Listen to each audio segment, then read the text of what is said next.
আসসালামু আলাইকুম। কেমন আছেন সবাই? আলহামদুলিল্লাহ আমি ভালো আছি। এই যে চলে আসলাম একটি মজার পাউরুটি নিয়ে। চুলায় বানিয়ে নিয়েছি। দেখেন কত সুন্দর হয়েছে, একদম সফট। আর এত সুন্দরভাবে বানাতে পেরে খুবই খুশি। আশা করি আপনারাও বানাতে পারবেন। চুলায় বানানো যায়, ওভেনের প্রয়োজন হয় না। কীভাবে বানাচ্ছি সেটাই আপনাদের সাথে শেয়ার করব। আশা করি সবার কাছে ভালো লাগবে। একটি লাইক দিয়ে সম্পূর্ণ ভিডিওটি দেখার অনুরোধ রইল।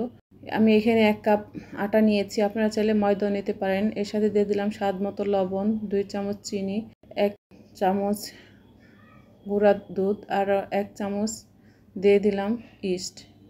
আর এর সাথে দিয়ে দিলাম একটা ডিম। ডিমের সামান্য একটু কুসুম রেখে দিব পরে উপর দিয়ে ব্রাশ করে দেওয়ার জন্য। আর পুরো ডিমটা দিয়ে এখন ভালো করে মেখে কুসুম গরম পানি দিয়ে আমি এটাকে মথে নেব। আর এর মধ্যে দিয়ে দিলাম 1 চামচ তেল। এখন একদম ভালো করে সুন্দর করে মথে নেব, একদম সফট করে। দেখেন একদম সফট হয়ে গিয়েছে, মথা সুন্দর মতো মথা হয়ে গেছে। এখন এর উপরে আমি দিয়ে দিলাম একটু তেল দিয়ে উপর দিয়ে মেখে রেস্টে রেখে দেব 10 থেকে 15 মিনিটের জন্য।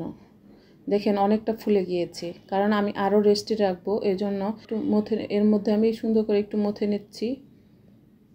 এখন প্লেটের মধ্যে নিয়ে ভালো করে মথে নিয়ে লম্বা শেপ দিব, কারণ আমি যেহেতু লম্বা মলের মধ্যে বানাবো, এই জন্য লম্বা শেপ দিয়ে নিলাম। আর এই যে আমি মলটাকে একটু হালকা তেল ব্রাশ করে নিয়েছি, এর মধ্যে সুন্দর করে সেট করে দিলাম। এখন 20 মিনিটের জন্য রেস্টে রেখে দেব। চুলার উপরে বসিয়ে রাখবো আমি। চুলা কিন্তু ধরানো ছিল না, চুলাটা একটু গরম ছিল। গরম জায়গায় রেখে দিলে ইস্টটা অ্যাক্টিভ হতে সাহায্য করে দ্রুত। দেখেন আমার এটা কিন্তু ডাবল হয়ে গেছে ফুলে, একদম মলের উপর দিয়ে উঠে গেছে। এখন এর মধ্যে আমি সেই বাকি কুসুমটা ব্রাশ করে নেব। কুসুমটা ব্রাশ করে নিলে কালারটা সুন্দর আসবে, দেখতে ভালো লাগবে, খেতেও কিন্তু ভালো লাগবে। কুসুম ব্রাশ করা হয়ে গেছে। এখন এর মধ্যে আমি দিয়ে দিলাম সাদা তিল। সাদা তিল ঘরে না থাকলে আপনারা এটাকে স্কিপ করতে পারেন, তিল দেওয়া লাগবে এমন কোনো কথা নেই। আমি অন্য পাতিলটাকে একটু ফ্রি হিট করে নিয়েছিলাম। এখন এই চুলায় এনে এটাকে আমি বসিয়ে দিলাম। চুলার হিটটা একদম লো ফ্লেমে রাখবো। এরপরে আমি 30 মিনিট জাল করে নেব। দেখেন 30 মিনিট পরে ফিরে আসলাম, কত সুন্দরভাবে হয়েছে। উপর দিয়ে কিন্তু ফেটেও গিয়েছে, এখনও কিন্তু অনেক গরম। তারপর আমি আনমোল করে নিচ্ছি এটাকে।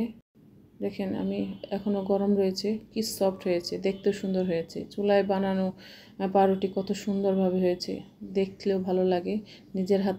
নিজের হাতে বানানো জিনিস দেখেই ভালো লাগে, খেতেও ভালো লাগবে। দেখেন কত সফট, কাটতেও সমস্যা হচ্ছে, এত সফট।